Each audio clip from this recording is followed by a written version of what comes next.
Hello, everyone. Thank you for joining the Peaceful Hugs podcast. I'm Mark Zahringer along with Lorelei. Hi. Hello. We have a very special guest today. I'm excited to talk to. I know Lorelei, you know him. Mm-hmm. I have not met Danny Silk. Boy, when I was looking up and I read one of your books that actually saved me, and we'll get into that in a little bit, hopefully, because you're my spiritual advisor.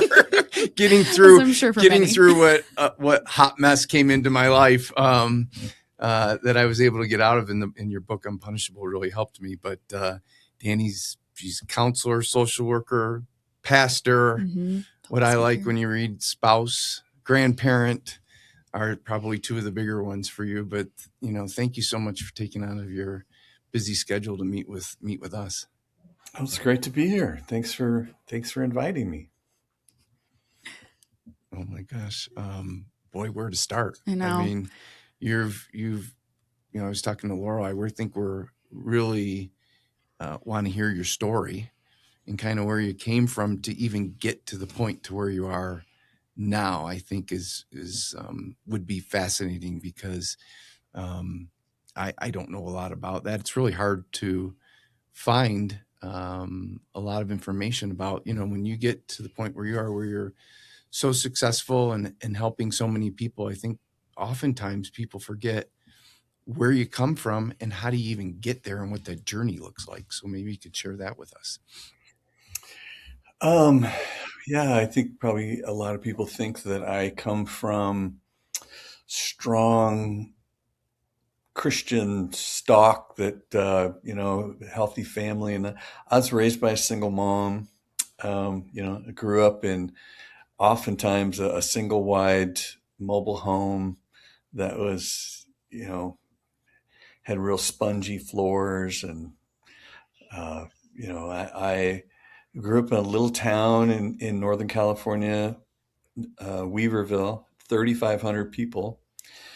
And so it was, I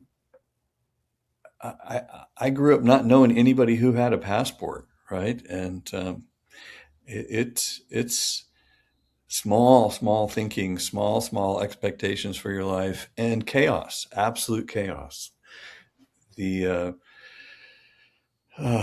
parade of relationships that went through my life growing up.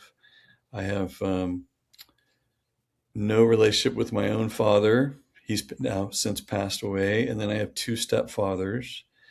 And then Sherry and I, we decided to mix our chaos together at 21 and shake real hard, throw a baby in there.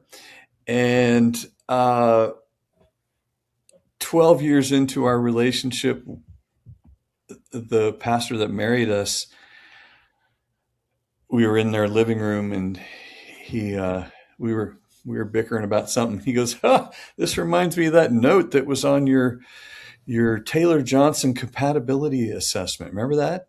I go, what note? He goes, remember the note that the psychologist had put on your assessment? And we're both looking at him going, there was no note. And his wife from the kitchen says, Bill, you didn't tell them about that note? And he says, oh gosh, I guess I forgot. And the psychologist had been sending these results back and forth to Bill for 10 years. And he opens up the envelope of the assessment results, and there's a Post-it note on there that says, Bill, do whatever you can to stop this marriage. Oh my God.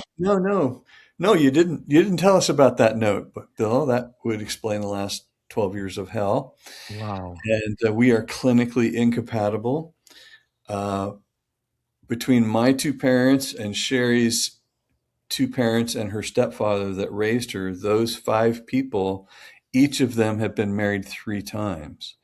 So 15 marriages plus all the people that lived at my house, and Sherry and I are clinically incompatible. That's the setup for becoming a relationship expert, is just trying to keep your own head above water, right? Mm-hmm. And so now this June will be 42 years for Sherry and I, and we have 3 kids and 3 grandkids.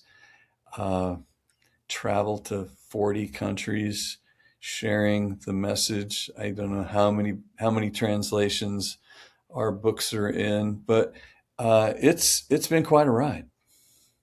Wow. To say Okay, the I least. wasn't prepared for that. That sums up the whole. When I was reading what had happened was someone had recommended was I was getting it was actually getting married, and I had called. We were together 6 years, in almost 6 years, and I called it off mid-August, and we were getting married October 13th. And when I read what a hot mess was, and for our audience, and I'll circle back around to think about the story that you just told was certainly to some degree a hot mess in both of your lives, which is someone who introduces destruction into the life, right? And that destruction can be immoral practice, adultery, disrespect, dishonesty, dishonor. The list goes on, a lot of which I didn't learn about or experience till I finally called it off.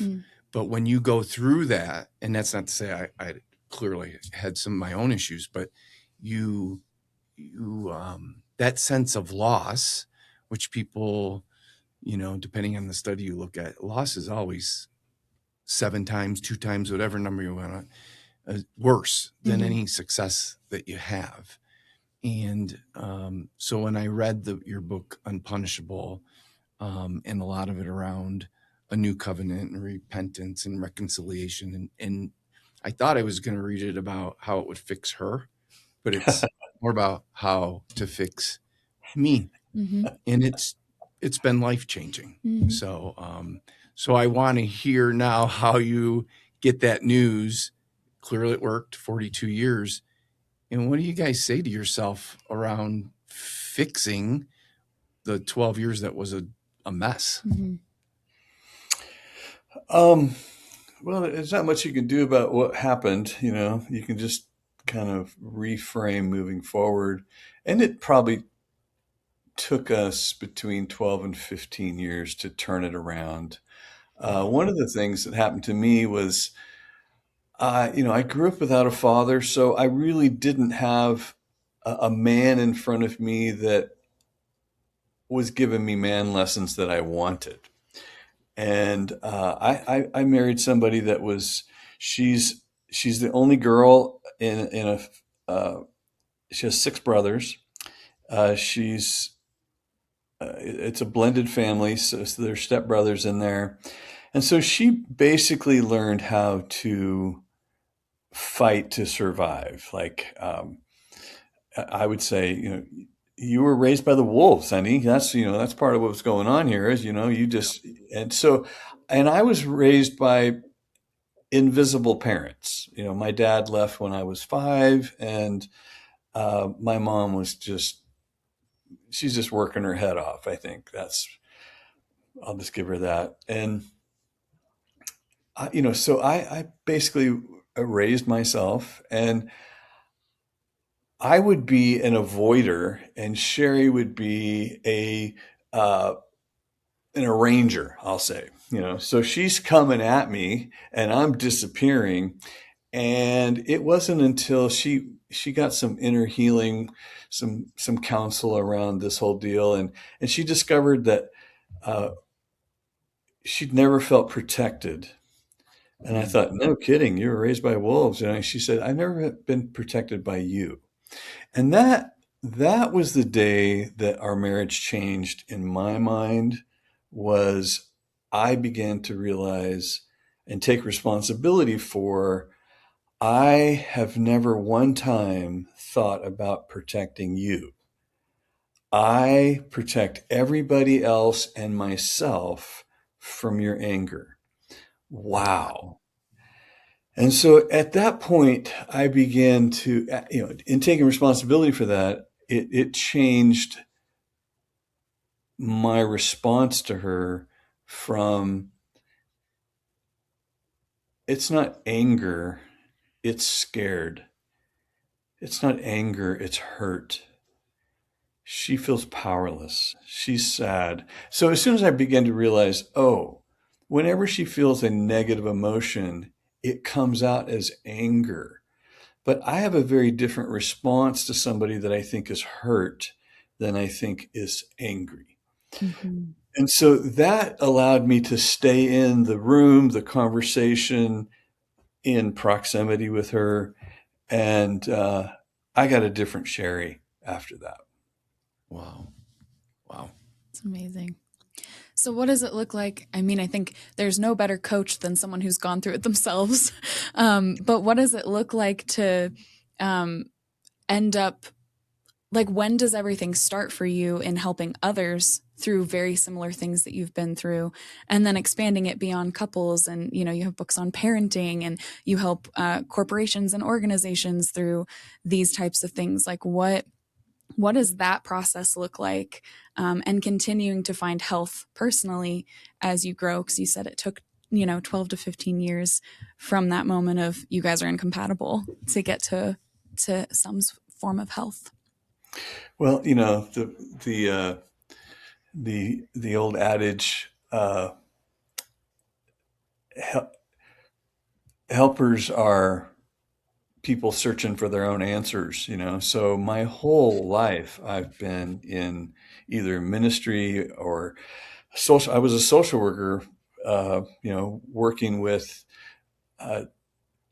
either group home juvenile offenders or foster care or adoptive care or foster parents. So that was my career target audience. And then from there, Sherry and I were pastors in a church, so we are having, our own really hard time while we're just telling everybody else how to do it. Mm-hmm. And so I think that, a lot of folks that are trying to figure out their own answers are in the helping professions.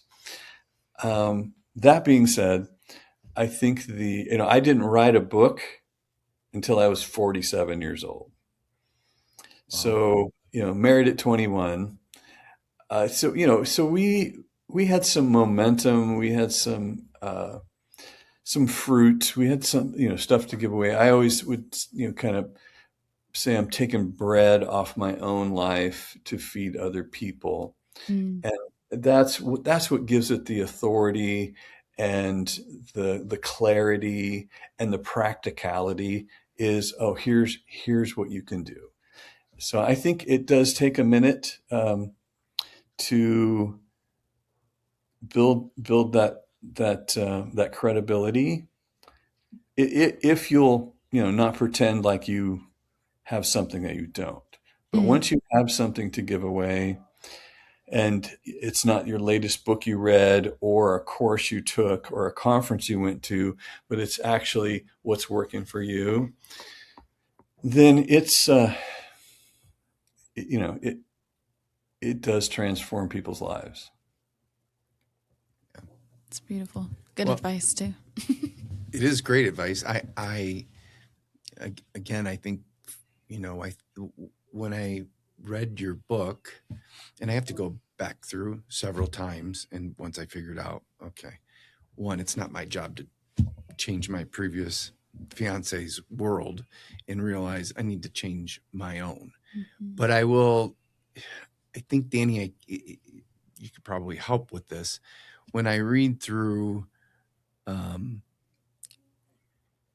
repentance, I understand. For someone like me, I can forgive. I can go through, the 5 empathies. I think I'm really good at that. What I'm probably not good at, and I think a lot of people are, how do you really get to the reconciliation piece? Mm-hmm. So you go through all of this, and the reconciliation piece, I think, it truly is a miracle if you're able to get there. I mean, it's got to be really, in your case, 2 strong people that wanted to be together, but you have to look at yourself first to be able to even get to that point. Sure. Yeah, I think one of the things that makes us so afraid of other people's character flaws or mistakes is that we don't know the difference between confession and repentance. Mm-hmm. So when somebody says, I did this thing, I'm really sorry, I won't do it again, I promise. Um, People think that's repentance, and it's not. I don't care if you're sorry. I care if you change. Yes. You know, and so I don't care about your tears and your snot and your promises. I care about this never happening again. Mm-hmm. Mm-hmm. And so that's the difference between somebody confessing that they made a mistake and that they apologize and they promise they'll never do it again, and finding what caused the problem, finding the broken spot in your life, your heart, your emotions, your past, whatever it was. What is causing enough pain for you to pull self-destructive patterns into your life to try to self-medicate? Mm. What is driving that? Because until you find and solve that, it's going to happen again. I promise you. Yeah. Mhm. And so that is, once you actually find repentance, reconciliation is more natural. But if you don't, if you just have confession, then reconciliation feels like a setup, and it is. Oh yeah. Yeah. You definitely feel set up. I've Mhm. had a lot of confessions, but not a lot of, and it hurts because then you repeat the process and you keep giving the person more chances, and then they keep confessing, but they don't make that change. Mm. Right. And so that makes us afraid of so-called repentance. And no, we never had it. Mhm. If you never have it, then you don't realize the power of reconciliation because you were never set up for it. So until there's repentance, there'll be no reconciliation. Yeah. Mm. Did from where would you, um, what was your thought process around when you were writing Keep Your Love On? Was that based on the 12 years that you went through this hard time, or more when you were coming out of it? Um, Keep Your Love On was it was what I had been teaching for, even through parenting stuff. I'd been teaching for 20 years. So it was really kind of my life's message up until that point, where I was just trying to put in one place what I kept telling everybody. Like Mhm. every single time I got in a room with somebody, I would tell them what's in this book. And finally, I'm just like, here, just read this book. Um, I, you know, I, it that was the third book I wrote. So it was, um, it was, I wrote a book called Culture of Honor. Yes. Mhm. Yes. And in that book was kind of the goal or the ideal. Like we are actually supposed to be powerful people living together, working together to meet the needs of each other and the needs of the situation. And then Keep Your Love On was the toolbox. Here's how you do it. And the parenting book was, here's how you do culture of honor in your family. I wrote another book called Powerful and Free: Mm-hmm. Shattering the Glass Ceiling for Women in the Church. Yeah. And it was, here's how we practice culture of honor with our women that we have given ourselves permission to disempower because they're women. We have Mhm. a whole theology around it. And then Unpunishable was, here's how we practice culture of honor with people who've made mistakes, who we've given ourselves permission to dishonor and disempower because of their mistakes. So those, all of these books really kind of flow out of this idea of culture of honor. Mhm. It's amazing. I feel like what I am constantly struck with in what you teach and but like what you say in your books and having opportunities to talk with you one-on-one is like, it's consistently goes back to like, what can you control? And the only thing you can control is yourself. And so you create a culture and value set for yourself that you hold yourself to the standard of. And then you're not as easily scared by others' actions because you know all you can control is yourself. And Right. so what has that, like, coming to understand that in your own life looked like? And then that being a consistent message through everything. Like, is that often what you feel like people need to learn? Is that it's not like we're not pointing fingers. We have to look back at ourselves. 100%. That is the first lie that you have to deal with in your head For sure. if you're ever going to be free. If you're ever going to be a free human being in relationships, you have to learn you do not control other people. You just have to give up all hope.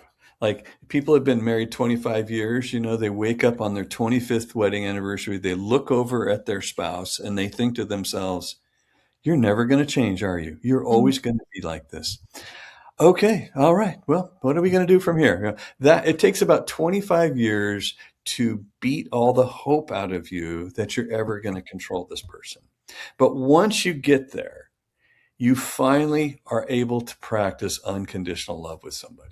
Mm-hmm. And in that, I know that my job is to bring love and to tell the truth and require the same from you as best we can. And really, I think that's why we have children, is to teach us that really hard lesson, is that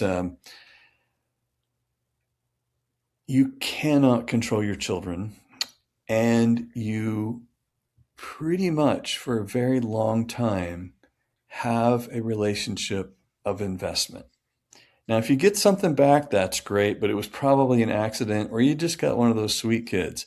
But for the most part, parenting is all about investing, where you just have kind of a one-way relationship where you're pouring into this human and they are pretty wrapped up in themselves since you met them. So that unconditional love practice, I think, is how the Lord would show me how much he loves me. Is that this is covenant love. This is this is what unconditional love looks like. And it only really comes out of, I don't control you. I just love you. And I'm going to work on getting myself to do that. Well, one of the things that I wrote down a bunch of stuff, right? Mm-hmm. But things that just hit me hard is you had written, making Jesus believable is our love for one another. And certainly I thought about that for myself and the people around me. But I wonder, look, we're in we'll just focus on our own country, but I guess the whole world, we're in a country of turmoil where everybody, Lorelei and I've talked about, depending on your age and depending on your gender and depending on even within the different Christian denominations and faiths, everybody seems to be pointing the finger now and you're wrong, and no one's willing to listen. And your books and your teachings, I wonder how you could get that out there on a much larger scale to get people to start thinking about, what can I do to make myself better and learn from all these other individuals, so we can try and bring some reconciliation from a broader scale within the country itself. Mm-hmm. And I'm not sure if you've thought about that or how we would even do it, but clearly the where we're heading is on a collision course. We've seen it just this week. And I think it's just going to get worse. Sure. Yeah, I think this problem's always been with us. I think it feels bigger because we all have a cell phone, a smartphone or whatever. So I think we're all aware of way more than we ever have been. But I think that selfishness and divisiveness and judgmentalism and punishment, I think that's always been baked into the human experience on the earth. I I agree. I would, I think that if we could just get the message out there, that people will uh, absorb it. But it's you can only feed the hungry, Mhm. and that's kind of my philosophy, or my goal is, I'm looking for the hungry. I want to feed those who hunger and thirst for truth and personal ownership and humility. I'm looking for those people, because those are the people that are actually going to put to work what you invest in them. Mhm. Um, this morning, I was sharing earlier with a friend that you know I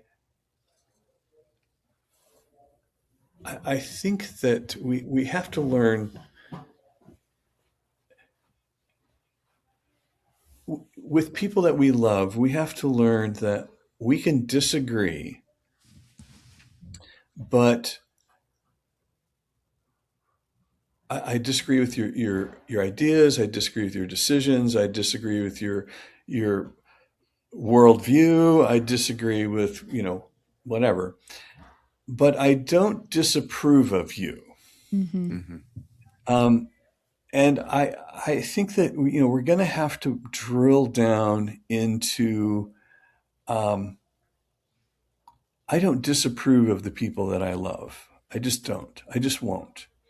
I can disagree with them. I've been married for a while now, and I know how to disagree with that girl. But I'm not going to disapprove of her. I will Mhm. always swing around and give her my approval, give her my support, give her my love, give her the benefit of the doubt, um, give her forgiveness, give her repentance. I will always drill down, and I think when you have adult children, when you have covenant relationships with people over time, like, I have people in my life that have been with me for 45 years, 45-year long relationships. And other than my marriage, that's where the biggest source of disagreement, hurt, disappointment have come from, are these really close relationships with people that um, they're not me, they're them. Mhm. So we can disagree, but I will never disapprove of them. That's really powerful. And I feel like what we've talked about is you have to be open to other people's thoughts and opinions and be able to love them through it. Um, and I think the way that you empower people to, because I think we won't be able to love others if we don't know that we're loved, and which is why I love that you kind of focus in on how do you empower yourself. And so, what do you? I mean, you have it in your books and kind of toolkit things, but like, what are the top 3 to 5 things that are like, if you don't feel like you can love somebody else when they disagree with you, or if you feel like you're leaning towards disapproval, like what is it that you need for yourself to find so that you're not casting that type of judgment? Um, I think that I've just decided in me that I won't dismiss you as a valuable human ever. So this is where, in my context, uh, I am instructed to love my enemies. Mm-hmm. Mm-hmm.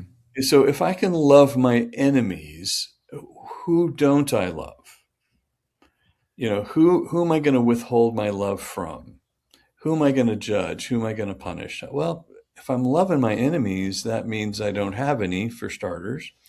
And that's pretty powerful love. Like, okay, that's the goal for me. That's where I'm headed, is how do I keep that kind of love going in relationships with people that I see and that are in my world and that have failed and hurt me. Like, okay, how do I hold that standard for myself towards them? And it's really, I don't have permission to not. I don't have permission to turn my love off.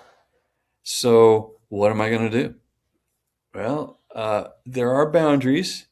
You know, some people have much less access to me than other people because they can't handle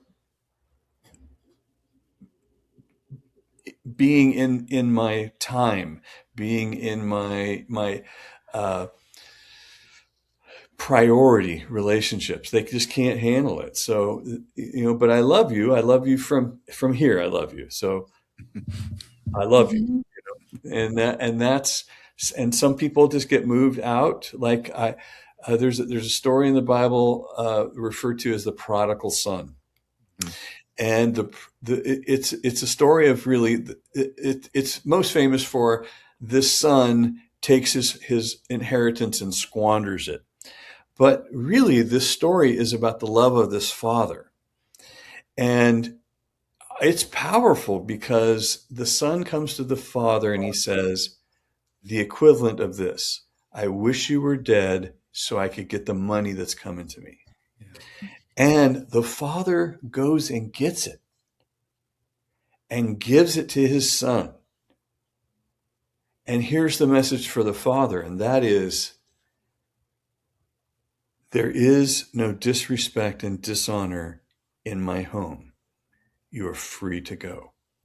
Now, that father does not know if that son is going to go kill himself with that freedom, with that amount of resource. We don't know what's going to happen to the son, but the father was saying, there's none of that in my house. Go. And so there is, there's something powerful to love and freedom. Hmm. And real love will offer you the freedom to go destroy yourself. Wow. We don't control other people. Hmm. I should have had his counseling 6 years ago. I'd probably then be We all married, and it need probably it. would have went on for another Hey. 40 years. And I wouldn't have. I won't. I hate the word wasted, but I wouldn't have spent 5.5 years and got to the point that I did. But I think it says a lot about, again, trying to focus on yourself and Yeah. look at yourself. Mhm. Where a lot of our culture is pointing the finger at everybody Yeah, else. absolutely. Well, and I think these are universal. I like that you mentioned that this is on a broader scale because I'm 3 years into marriage. These principles are invaluable to me that early in marriage. The joke of like, you get past the honeymoon phase about 3 years in, hey, we're there. And it's like, but I love that man. And these principles have changed my life.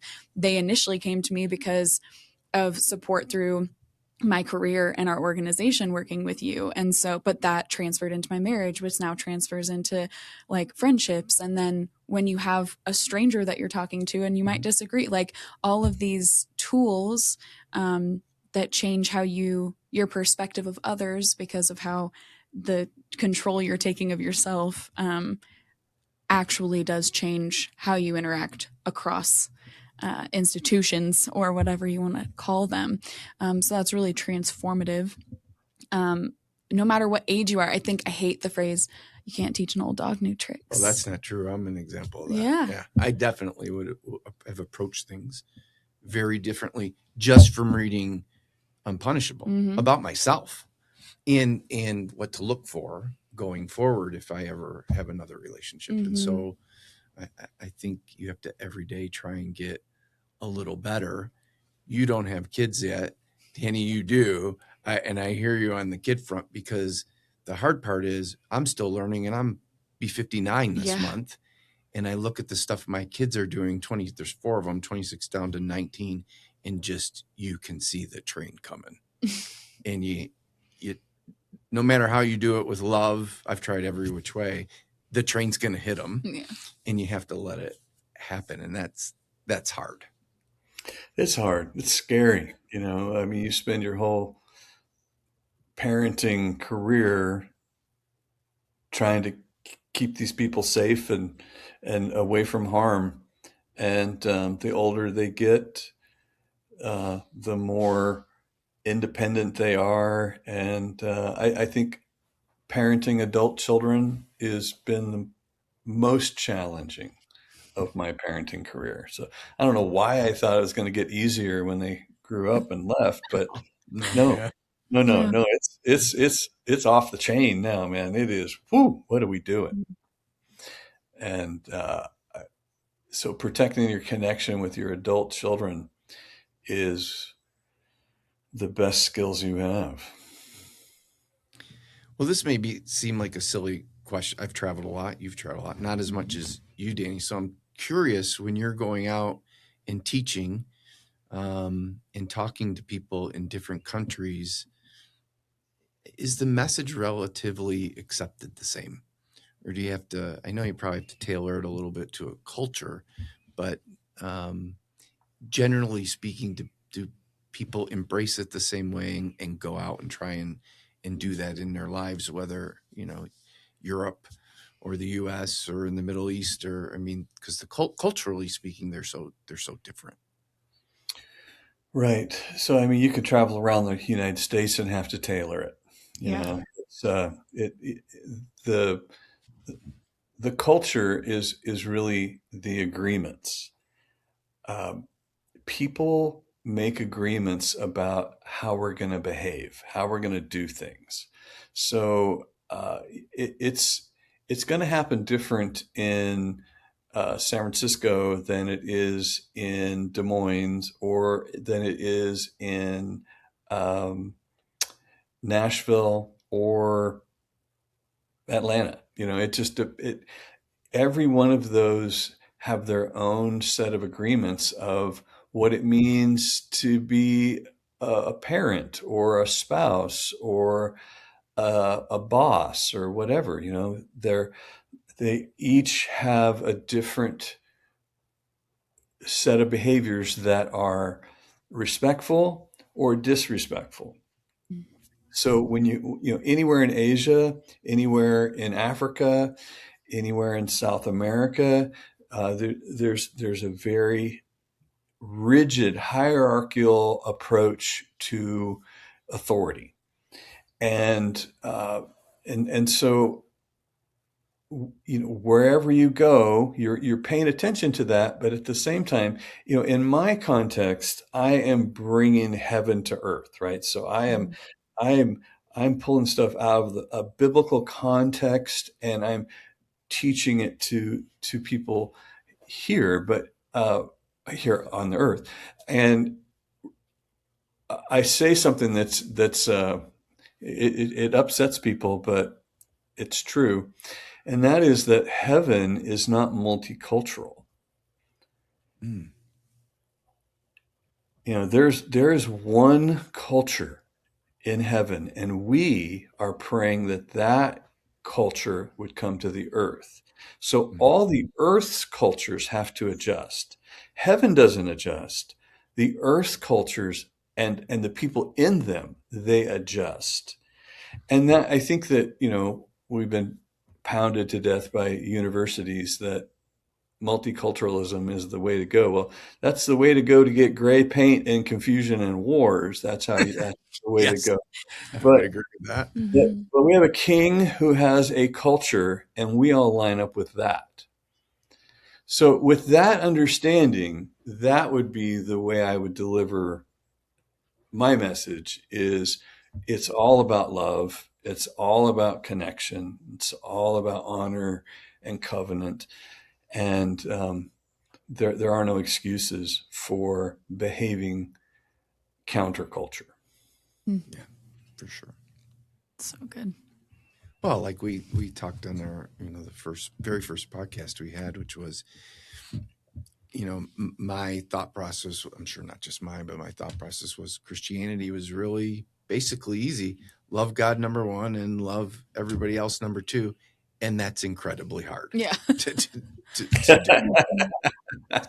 Yeah. it Yeah, sounds really easy, but it's incredibly hard to yeah, do. And to your point, particularly, Laura and I both grew up very differently. So if you come from, Colorado in the suburbs, and then you come from inner city Detroit, Mm-hmm.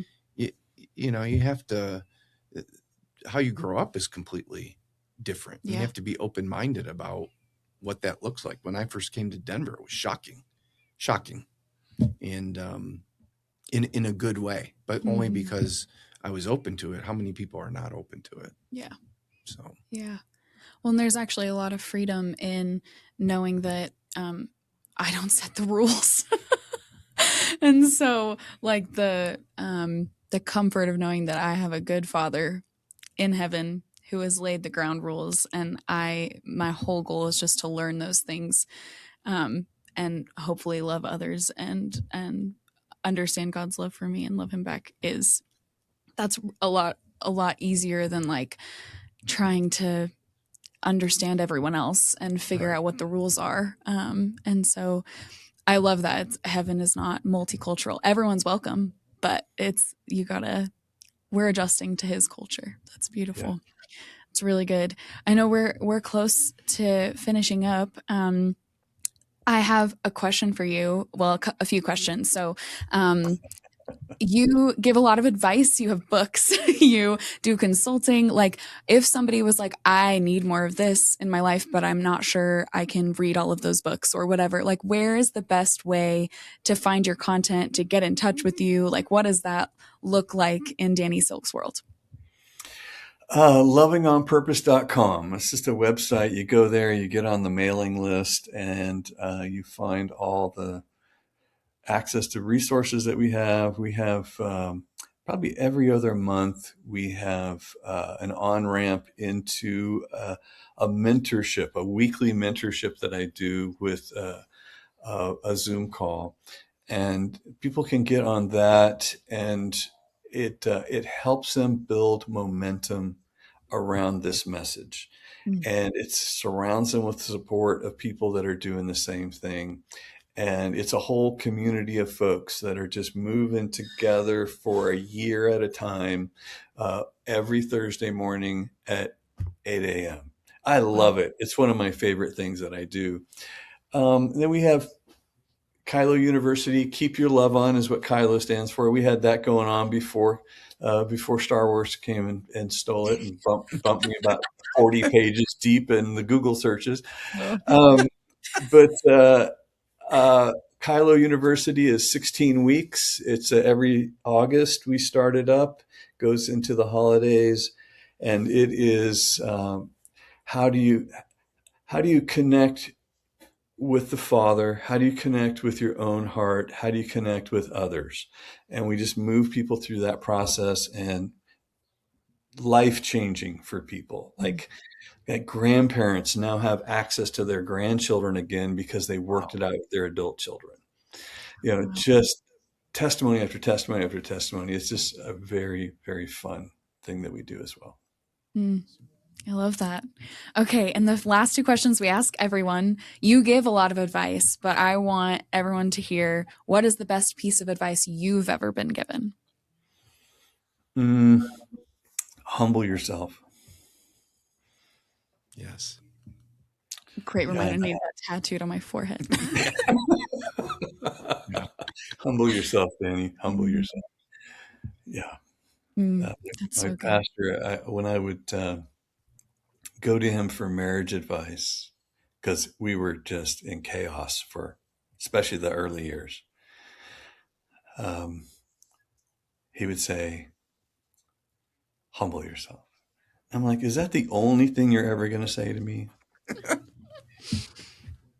He said, well, humble yourself, and we'll find out what else there is. I'm like, okay. Great word. That's really good. And then what is a book or movie or both that you believe that everyone should see or read before they die? Unpunishable. Yeah. All of your books, besides all of your books, Danny. Definitely unpunishable. Okay. A book besides the Bible. Okay. Let's see. I guess it depends on what, where the person is in their journey. But I would say a recent book that I found that I've recommended a number of times is a book by Benjamin Hardy. It's called The Gap and the Gain. And it's really about just taking the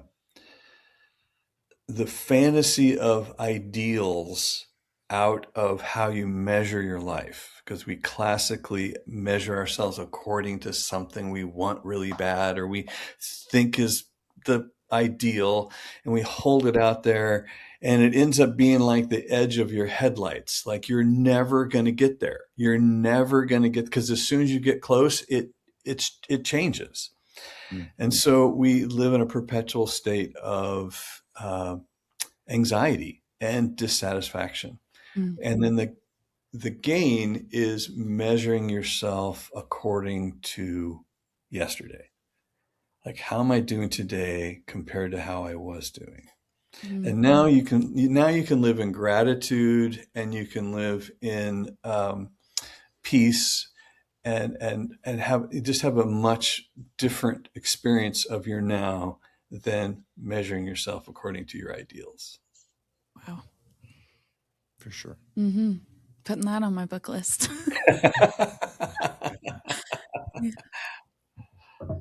Well, we've really appreciated you joining us, sharing your story, and the details around it, I think, are important for people, especially someone such as yourself, who, if you don't know any better, thinks you probably lived this perfect life, and look what you created. And I think it's so valuable to hear your story and what you went through and how hard it was and where you're at, and that you're still trying to get there. And very grateful for you coming on and talking with us and helping probably a lot of people that also join us on the podcast. And we're really humbled that you did. There's a word again, humbled. We are very humbled that you did join us. Thank you so much. Well, thank you guys for the invitation. It's my honor to be with you.